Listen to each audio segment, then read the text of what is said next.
Welcome to our podcast. Let's see what happens. And this podcast features two women with ADHD, and we talk about our life choices, maybe shed some light on life with ADHD, perhaps inspire. Probably not, though. Okay. What would you say you do here? We're recording. We're here. We're recording. Wow. It's like chaotically early. I'm outside because there's 9 people that live in my house. And here we are. Hi, Natalie. Hi, we did it. Finally. Fucking did it. We made it happen. How long has it been? It's been a long time. It's been a hot minute. I mean, probably about 6 weeks. I don't understand time. It's meaningless. So 6 minutes, 6 weeks, 1 year. We had this idea to come Mhm. together on our lives because we both have ADHD. I'll say severe ADHD. Mine is unmedicated and undiagnosed. Mine is unmedicated and diagnosed. That's not quite true. At one point, I was in the kitchen and I had lost something that I was holding, which is a thing that happens. Lose the thing that you're holding. Yeah, it was in my hands. And I was talking about this to Eric, my partner, and he goes, "Oh, I'll give you a diagnosis. I'll diagnose you right now." So I guess I am diagnosed. Oh my God. Okay, so we had this idea because our lives are fairly ridiculous on the regular. There's a lot of parallels. And we thought that perhaps talking about it would shed some light on what it's like living as a fairly functioning adult. Do you want to tell the whole story about how we tried to keep getting together? And as two people with ADHD, this is like pretty much the perfect scenario for just not being able to function. Yeah. So we had this great idea. We were on a trip. So this is the kind of trip that we went on. Basically, you show up, you fly to Canada, and then you wrangle your bags. And eventually a helicopter comes and picks you up and takes you to this magical hut in the middle of the wilderness. And then every day you get up and they're like, "Oh, do you want a pastry? Here's pastries. Oh, do you want some coffee? Here's coffee." And then a nice person makes a whole plan for your day that you didn't have to do. You didn't have to figure anything out. And they're like, "We're going to go ski here." And then you put on your backcountry ski gear, which hopefully your adventure fairy has laid out for you. And then someone just walks you around. You don't have to make any decisions. You're not on a sharp end. It's great. You might think, why are you telling a story about a ski trip? Because right now you can see I'm sitting outside where it's not winter because this trip happened in March. I want to clarify. Actually, I think it was first weekend in March. It was like March 1st. And today it is May 23rd. It's Memorial Day weekend. For those of you that can math or that have a concept of time, you might realize that that's 3 months. That is a completely different version of me. Oh, yeah. That was a version of me that had to wear multiple layers and get dressed to go do an activity. She's dead now. She'll come back when it starts snowing again. We'll find her. Remember, that past version of you had this really good idea. And everyone around you said, you should absolutely have a podcast where you just talk about existing in the world with extreme ADHD. So ideate March 1st. Yes. And then 3 months of, okay, let's wrangle our schedules. Let's actually make this happen. And I do want to preface, we do not live in the same place. Which makes it, for two people with ADHD time zones, it's basically just like you live on the moon and I am on Earth. You're barely in the same galaxy. So we live on 2 different planets and they're circling around in some sort of chaotic fashion. Yes. And we're like, okay, we also have lives. Natalie has 2 children and a husband. I have a business and a partner. Yes. Also, I run really long distance races. So there's at this point, like 15 hours of my week that's devoted to just running or like running related things. So we're trying really hard to be like, okay, look at our calendars. Let's find an open spot. And parenthetically in the future, we're going to talk about calendaring with ADHD and the hellscape that is. But we're like, let's dive in. So I think the first meeting that we set up, I missed and I was drunk. And you were like, "Where are you?" And I was like, "Oh, sorry, I've been drinking." So it started with a text. Okay. From Natalie. We'd had some sort of figuring out of time. Okay. Thursday. See you 7:30 my time. I can also do next Tuesday. No problem. Same time. My phone may die. We're going to my parents now. Thursday comes around. I just start with, "Hey, sorry. I'm in a season of my life where days are very full from start to finish. Is today good?" "Yes. I'm usually drunk on Thursdays." Sorry. I'm kind of drunk right now. This was 2-week hyperfixation where I went through a drinking phase. I'm not kidding. I haven't drunk a drink in like 2 weeks now. So I had my drinking phase and then I have my sober phase. So exciting. So we continue to talk. Let's do Tuesday. I say, that's amazing. Let's do Tuesday. I'm adding a calendar invite. Natalie says, sweet. In June, I have hockey. Parenthetically, it's May 23rd. So we're coming up on June. But at this point, we think June, that's not going to be a problem at all. June is so far away. We'll deal with that when we get there. We then have more chaotic texting. Okay, so fast forward. Natalie says, tonight at 7, this is on the Tuesday. I say 7:30. We're now entering the phase where we're attempting to figure out Zoom. We've managed to pick a day and mostly a time, but there's time zones involved. So I then, behind the scenes, I've been in meetings all day on Zoom. So you'd think, oh, you have a good command of Zoom. But I have like a workplace Zoom where they don't let you record. They don't let you do anything. Compliance heavily monitors this. So I smartly think we're going to take this off workplace Zoom. We're going to put this on personal Zoom, whole other hellscape. I have to find a personal computer that's at my house that's buried under dust. I have to like dust it off. I open it up and I'm trying to get Zoom working. We get through this. I send Natalie a Zoom link. Awesome. I'm like, okay, my work here is done. Meanwhile, I'm just sitting here. I'm not even attempting to do anything. I don't even know if I texted. Maybe I texted you like, where are you? You texted. How do I do this? I have to download Zoom. We're like, no, everyone but me. I actually don't know if I downloaded it unless you actually do. We did not download it. We then spent the next 15 minutes trying to figure out how to record on Zoom, which is a real bummer that we didn't figure it out because watching us try to figure out technology in two separate places. I left that meeting feeling so inspired. And I was like, wow, you've done so much with your life today, Natalie. It is insane. Do you have anything to prove for it? Nope. Doesn't matter. No. But we did have a text message where I just sent, oh my God, I need this so much in my life right now. Yay. Why did we have to text it? Because we could not figure out how to record that on Zoom. Okay. So now we're like, we got this. We're going to schedule another meeting. We've now figured out time zones. We've now figured out Zoom on a personal computer. We're like, okay, we got this. And I was like, already. I'm like in my house. It's at a time that like I can be inside. And I sent Natalie the Zoom and I'm so proud. And I was like, okay, I'm 99% sure I successfully figured out Zoom on my personal computer and how to record. Natalie's message. Oh my God. Haha, I'm drunk. I'm so sorry. I forgot. And next Tuesday, I'm going to a bar for my birthday. Like I said, I went through this 2-week hyperfixation where I think I drank every day. And now I'm out of it. And I haven't. That was a fun 2 weeks for me. But clearly, I couldn't get my shit together. I think you're doing great. This is perfect. At that time, it was like 7:30 at night. That's like a time when most people are drunk, right? It was socially acceptable. Yeah. It's just really funny because I rarely drink anymore. I just got it in my head and I was like, you know what's fun? Drinking. And I did it a lot. And now I'm out of it. Now we're done. Great. This is like sobriety hacks with Deeley and Natalie. First, you have to hyperfixate on not sobriety so that you can then hyperfixate on sobriety. We are not doctors. Do not take this advice. Whatever we say, actually don't do it. Do the opposite. Live and have meaningful relationships with people and be okay in the world. Employed. Keep your kids and plants alive. Probably don't do this. I said, you're not always drunk. You're just drunk at really good times. And then you said, I do have a fantastic story about getting pulled over, though. I do. And this, dear listener, segues us to, I think, one of the things that is the biggest gem of our forthcoming many podcasts. It's normalizing having really complex experiences that most other people would consider normal or like a blip on the radar. They just understand things that I feel like I don't understand. Like I do not understand. Okay, so I used to have a speeding problem, probably because I was fixated on getting places. And I went through a phase where I was really angry when people would get in the car and they're like, not going. I'm like, you are in a car to go. And so I was getting pulled over fairly regularly.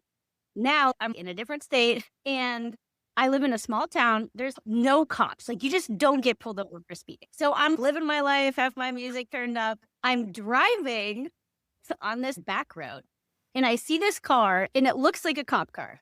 But I'm like, It's probably not because cops just don't exist on this road. So instead of being like, if it is, I should slow down, I actually double down on the speed that I'm going. I'm going about 50 and a 35. And I'm like, I'm going to assume I'm right and maintain my high speed. So I pass the cop. For him to get out, he has to do this 3-point turn to come after me. At which point, I'm like, I actually think I could outrun this cop and find like a side street and like pull off. This is a legit thought where I'm like, doesn't cross my mind that maybe it's illegal or I could go to jail, like nothing. I'm like, ooh, he has to turn around and he's so slow. I'm already going 50. He's going 0. In fact, he's reversing. So then I'm like still maintaining my speed. Like I haven't slowed down at all. In my head, I was like, oh, wait, this isn't like a movie. This is kind of my life. I don't think people can outrun cops. I literally had to talk myself out of it. I was like, I think that's bad. But I couldn't even really figure out why. I just feel like this isn't a choice that most people make. I don't get it. That's Natalie who had sped, who is not dead to you, right? Because that's 8 years ago. She's gone, but she came back from the grave and was like, don't do it, buddy. Don't do it. Exactly. So then eventually the cop pulls me over. He's like this young guy, comes up to my window. He's maybe in his 20s. And I start the conversation by being like, oh my God, I'm so sorry. I know I was speeding. I don't speed anymore. And then I kept saying like, almost on repeat, check my record, I'm clean. Which I actually don't know what that means. Maybe I heard it in a movie. I think it refers more to arrests, not speeding tickets. I'm doing this monologue to this man who's just looking at me. So then he was like, okay, do you know how fast you're going? And I was like, yes. Yes, I do. I was going 50 in a 35. I am very aware. And then I was like, there's usually no cops there, though. As if that gets me out of the speeding part.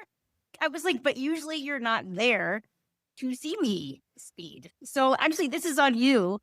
And you did this. Next time, man, just give me a heads up. Come on. What's a girl got to do in a small town? Just speed. So then he was like, okay, license registration. So this is where it gets interesting. Because I have ADHD, I do not carry my license on me, period. Because as soon as I touch something, it just clips into the universe and nobody knows. Could be anywhere. I don't have my license. So he's like, license and registration. And I was like, hey, man, I don't ever carry my license on me because I'll lose it. And then I go into this explanation. I have a license. It's active. I just don't physically have it with me because then I'll lose it. And that actually would be worse because then I would have nothing. My license is at home. And he's like, okay, what's your name? And he pulls out this pad of paper. Tell him my name, Natalie Manhurst. And he was like, oh, is that with a T or a TH? And instead of me understanding that he's talking about my first name, because Natalie, the French way, you can put an H in it, I think he's talking about my full name, Natalie Manhurst. I was like, oh, there's a T in the first one, no T in the next one, but there's an H. It's literally what I said, which is beyond confusing. Makes no sense. And I didn't really catch it till afterwards, but I didn't want to say anything. So I was just like, yeah, that's probably good. But then he was like, who is this car registered under? And I'm like, well, clearly it's not me. It's probably my husband. He's very on it. I'm sure it's registered with somebody under something, but I'm clearly not in charge of that.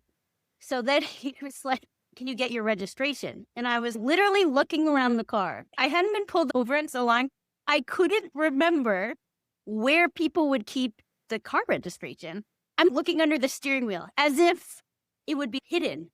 And finally, he was like, usually it's in the glove compartment. I'm like, oh, thank you, smart man. Yes, I will check there. Clearly, that's where things are kept. So I open it, using my brain. I pull out the book of car stuff. And he was also like, do you have insurance? And instead of me being like, oh, he's talking about car insurance, I'm like, yes, which insurance? I'm like, life insurance, medical insurance. I am so off with my conversation between me and this cop that looking back on that part of my life, it is even hard to describe what I possibly have been doing other than just existing and not trying. There could be 1,000 insurances. Like, what does the registration even look like? Where could it be? Is it a VIN? I don't know. That's a thing with numbers on it. Let's look under the steering wheel. This makes sense. Yes, I was being very thorough. And so I'm like, this man is a saint. The fact that he didn't think I was just like pulling his chain is actually quite remarkable. So I opened up the book of car stuff, which I haven't opened up in 8 years. Who knows what that is? And I'm pulling out papers, and one of them is a paper that I don't know if it was an old registration or an old insurance, but it has on it not my married name, but my maiden name. And when I hand this to him, it's not even my name that I gave him. He doesn't know that. He doesn't know I'm married and that this is just like a totally different paper. And he was like, this is expired. And I was like, great. So don't have to look at that one again. I'm fumbling through the papers and I'm like, oh, Allstate, that seems like an insurance. And I'm looking at him for reassurance on my decisions to find anything. So hand him this insurance. He was like, this expired in 2023. It's 2025. I was like, all right, I'm going to call my husband because this seems like something that he would be on top of. Clearly, I don't know. He's like, I'm going to go back to the car. Leaves with my misspelled name, is looking up whatever he's looking up, has my expired insurance card. So I called my husband and I was like, hey, I got pulled over. And he's like, Nat, like starts chirping me. And I was like, no, I just need to know if we have an insurance, like a car insurance. He was like, of course. And I was like, okay, well, the one in the car is expired. He's like, it's the same thing. Whatever. So then this poor policeman comes back. So instead of being like, yes, my insurance is up to date, I was like, oh, thank God you're back. My husband was chirping me about speeding. And I kind of circled back to the beginning where I'm so good. My record's so clean. I can't believe he would even be mad that I got pulled over. Clearly, none of this is my fault, including this expired insurance, because that is not something I'm in charge of. Clearly, that is somebody else's problem. And I'm like, look, I'm a really good person, all of the things. And I circle back to, I didn't try to outrun you, thought about it. Like, I'm telling the cop this as if that makes it better. I was like, I could have run and I didn't. So I am a good person, which isn't really great. So then he comes back. He was like, are you wearing contacts? And I was like, yes, I am. I can see. Check. I know that question and I am answering it confidently. And I do have contacts in. So yes, I can see. And I was that enthusiastic and proud of the fact that I knew the answer to one question he asked. I can see and my contacts are in. So basically, I think this guy was just confused and probably felt a little bit sorry for me. Maybe a whole bunch of things. The laundry list of really confusing interactions. So he was like, I'm going to give you a verbal warning. You can't go that fast just because you have to be safe and keep everybody else safe. I was like, I totally get it, officer. Speed limits, all the things. So then as I'm going, I'm waving like we're buddies. Bye, officer. And I start off in... You know that with an ADHD brain, within 10 seconds, I'm back to normal Natalie. Nothing's happened.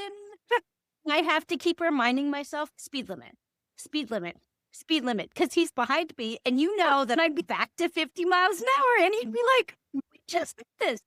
So I did it, but it was hard. Good job. And that is my story of getting pulled over. So just to put this in context, first, you had to time travel back to an 8 years ago you who knew what to do in that situation. Impossible, because she's dead. Yeah, she's dead. Second, you had to understand where specific documents, that he knew the code. He knows what a registration looks like. He knows what an insurance card looks like. Do you? No, we do not. Is it a paper? Is it a card? Where would we keep it? I don't know. There's a million places in a car that you can hide things. Like, yeah. I mean, I guess most people are really checking the console. That's reasonable. That's where you would hide things. Now, I think other people might think you're not hiding it there. You're like placing it in a location that's easy to access. What do you keep in that console? Because if you're me, it's everything from 3 toothbrushes and some deodorant to some trivia cards, like a small figurine of a duck, and then like trash. It's everything. I only know this because I recently cleaned it out. Clearly, if someone had insurance, and I'm guessing now that we're talking about car insurance, thanks for the clarification. Not that I can show you my other insurance cards because God knows where those are. I don't even have my license per choice. so I don't lose it. He didn't seem bad or you should really drive with your license because I did such a monologue afterwards about how it was so important for me to keep my license at home so I don't lose it. Here's my thing. I feel like also they have that little computer in the cop car, right? Little computer that sits in the console that they type into. I don't really know what happens in there. But in my brain, I'm like, sir, you already have all the information.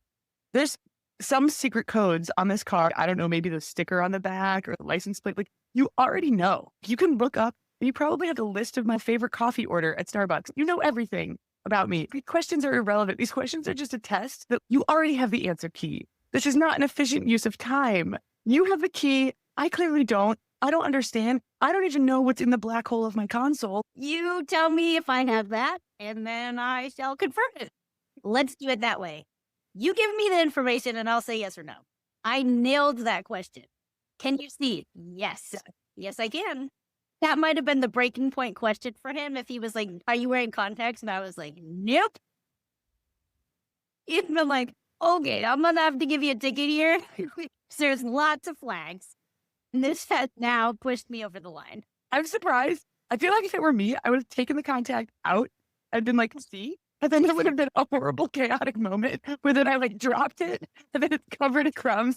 And now I've just cascaded it into like a terrible situation that now he can't let me drive because he had seen me remove the contact.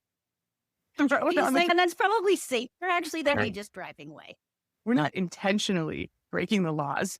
There's just laws that don't make sense. Like that road is probably well designed to go 50. Yes. Yes. I'm sure you felt very safe and the car felt safe and you were getting where you needed to go. And when he drives that road, he probably drives 50. Fine. It also occurs to me that in your story, you mentioned that you drive that road all the time. And that might be why he's there. Like someone was like, there's this woman driving wagon and 50. And I'm like, no cop cars here. People are like, slow this bitch down. Have you driven the road since then? I have. And you know what? Not surprisingly, there is nothing in my brain that would indicate that I should be careful around that spot. Not once. And I drive this road a lot. And every time I get home, I'm like, oh, good thing that cop wasn't there. If he pulled me over again, I'd be like, pull me once, sir. Pull me twice. Verbal warning, buddy. Remember?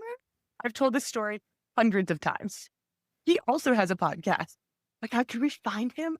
Could we find him and bring him on? That's a terrible idea. We should not do that. I mean, it's a fantastic idea. I'd actually be very curious his perspective of what's going on. Even for the fact that he was like, what's your name? And then was like, is there an H? And I was like, well, there's a T in the first one, not in the second one, but there's an H. Floating around there. It's a really interesting answer. Like a riddle. Like.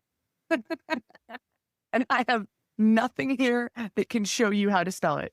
I have this old thing that has my wrong name on it. So next to not my name. Yeah. So good luck. But you can go to your computer and you can do your typey and you'll figure it out. And license, that would be easier for you, but I don't. We've established this. On purpose. 0 chance that a small piece of plastic that's like paper thin and could easily just blow away in a light breeze. You live in a windy place, Natalie. It's windy. Dangerous. Often. It's so windy.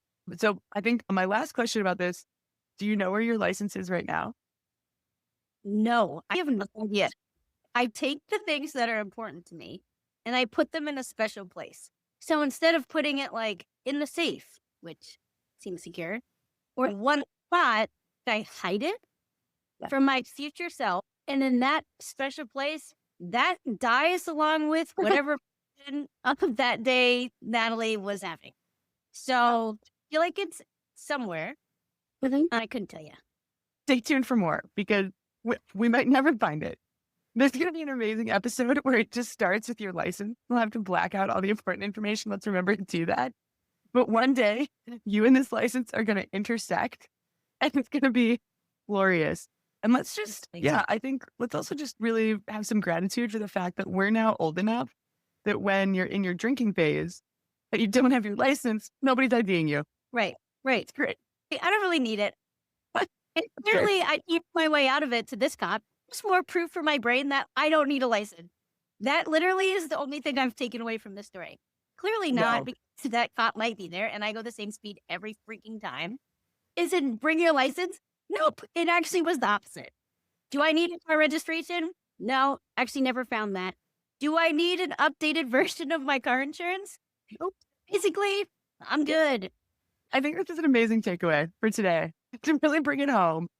Calendars are hard, but we fucking did it. And small pieces of paper or other similar shaped items like licenses, registration, insurances, the cards, papers, not necessary. Okay. In today's modern world, you can just hide them, let them be where they want to be. They will decide. And we just go about our merry way. Yeah, I think that's a great takeaway. You're So welcome, world. you're welcome.